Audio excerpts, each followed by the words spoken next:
Exactly. Keep your hand up. Keep that hand up. Yep. Yep. Go. Yep. Go. Go. Now the other hand, like I showed you, with the jab. Twist it. Twist the hand. You're done. Yep. Twist it. Twist the hand. Twist it.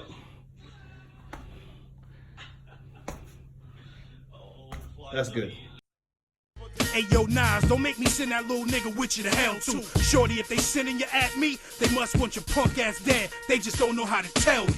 Hey, we telling the crazy white boy Joe Smith, light heavyweight division. He's gonna be coming in, going in against some guy called Vaslov. Don't know who he is, but you know, Joe Smith has sort of built himself a reputation out there. You know what I'm saying? Knocking people through the ring, from Bernard Hopkins to Elidir Alvarez. Here's my baby mama right here. I mean my fantasy baby mama. She said Christina Hammer had a fight recently against So Nobody. And here we have Devin Haney. Devin Haney with money and nothing more. What else we got? Yep, Tyson Fury cover Ring magazine. Loving it at the moment. You can't really argue against that. Alongside the other picture that they put up with Teofimo Lopez. Fight of the year, fight of the year, I don't know. I think it's a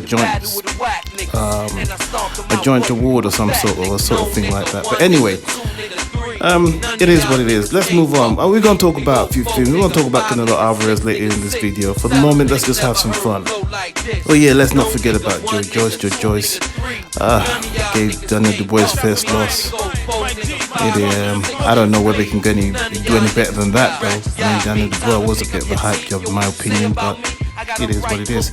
Sam Jones has tallied up all his accomplishments thus far, mediocre as they are. Is the future of his entire wildcard gym stable, Elvis Rodriguez. Gentlemen, we have been wow.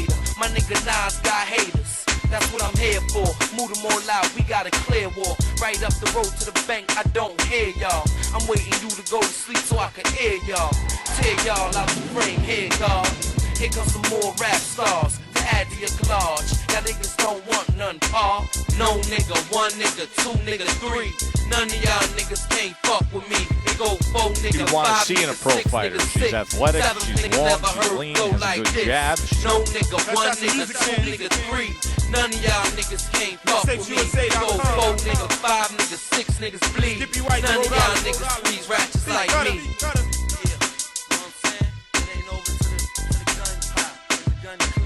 That's our whole best coach barbershop. Mellow, man, I mean.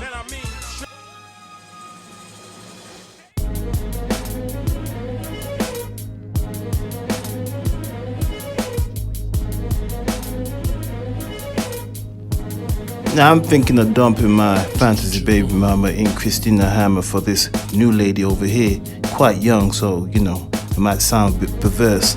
Here we have the lady called Daizukov, who boxes under the umbrella of the Sulan brothers, Calais and Nisei as they are known to the rest of the world. The Sulan brothers, Daizukov meaning the future Sophie Eilish. I love the way she moves. Speculations on the guns I hold underneath my furs. Similarities in my voice, nigga check the words. I'm influential to those that pitch birds from the curb. Dodging and dipping the knock, sister young Frank Matthews, the rap version. Touch my trap on my smack, the gat's bursting. That's certain, leave your face in your chest and your back jerking. Y'all got me fucked up like my Desert Eagle and my sick don't bust right, like my guns is racing. Motherfucker, don't you know I make your heart stop and your body start shaking? Now you know the bottom line of this rhyme crime. 25 to life plus 9. What you gonna do when shit hit the fan? Take it like a man or snitch like a bitch. What you gonna do when shit hit the fan? Pray to God, go hard or lay up in the morgue. What you gonna do when shit hit the fan? Take it like a man or snitch like a bitch. What you gonna do when shit hit the fan? Pray to God, go hard or lay up in the morgue. Evil grin, dead eyes, walking with a bop. Mobster, best way to describe my posture in this world of sin. I'm as wicked as they come. Now, who would have thought at the beginning of 2020, with everything going down with Tyson Fury and Deontay Wilder, we would have this pandemic? But despite the pandemic, Matchroom and Eddie Hearn will end up promoting about 3 or 4 of the best fights, or the biggest names, dare I say, in boxing. I mean, think about it. Eddie Hearn promoted a fight with Anthony Joshua, Gennady Golovkin, and Canelo Alvarez. We could actually leave aside the whole Povetkin versus Dillian White thing, because we know that's going to upset quite a few people. You know what I'm saying? They can, you know. But it is what it is, man. Now that's a real takeover right there. Take it like a man or snitch like a bitch. What you gonna do when shit hit the fan? Pray to God, go hard, or lay up in the morgue. What you gonna do when shit hit the fan? Take it like a man or snitch like a bitch. What you gonna do when shit hit the fan? Pray to God, go hard, or lay up in the morgue. Only the strong survive. Now we know what Lomachenko's planning to do, according to his manager Igor Klimas. Chances are he might move back to 130 after that ignominious defeat he suffered at the hands of Teofimo Lopez, who happens to be on the cover of Ring magazine as a consequence of that victory of his. There was a delightful video last weekend, wasn't it? It was kind of delightful. Kind of like, you know, there was a certain schadenfreude and a certain, you know, joy that you got with Eddie Hearn suggesting that Teofimo Lopez technically isn't the undisputed champion until he fights Devin Haney. Now, some people might disagree, but that's just the way it is. I think it's very much about what is in black and white, what the records suggest and what the records say.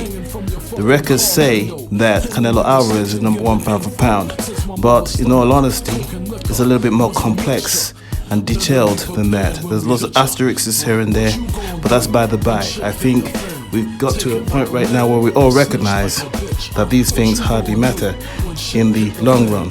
But here we are with Lomachenko, and according to BoxingScene.com, maybe he goes back to 130 if he can get a good fight at 135 pounds. Loma would like to stay at 135. If there is no good fight at 135, then we will move to 130. At 130 and 135, there are big names and good fights, so there are very good possibilities. Lomachenko's manager Igor Klimas on the possibility of him moving down in weight via BoxingScene.com.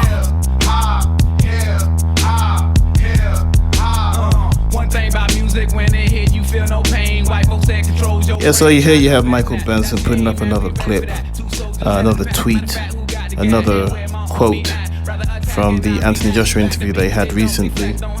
I think it was on IFL, speaking about Tyson Fury, where he's being questioned and having to deal with the fallout or having the temerity and audacity of not speaking directly and honoring the name of Tyson Fury by calling him out. How dare he? How dare he? Doesn't he understand the natural order of things, that he's supposed to call this guy who made a big deal about not coming to his fight, call him out and make him understand that he is subordinate to the king, Tyson Fury? You see, this is more or less how this thing's supposed to play out. And Anthony Joshua's not playing the game, but you know, I think he understands how he's sort of like reeling it back a little bit. So he suggests, in that usual Anthony Joshua diplomatic, tactful manner, of saying that, yo, I got a lot of respect for Tyson Fury, he's a great athlete. Now I know you're lying. Great athletes do not use PEDs and then lie about eating uncircumcised fucking bull. I've never heard anything so ridiculous in my life. And the only reason why I get away with it is because you just don't put it past a bunch of travelers eating uncircumcised fucking bull. Yeah, that would have nandrolone in it. Jesus. Anyway, that being said, it is what it is. Other news, Anthony Joshua getting a lot of praise from some quarters anyway. Some people still feel that they need to hold the Black Lives Matter speech against him, but that's by the by, that's going to happen anyway. certain white people, dare I say, or English, British white people, find it very hard to let things go.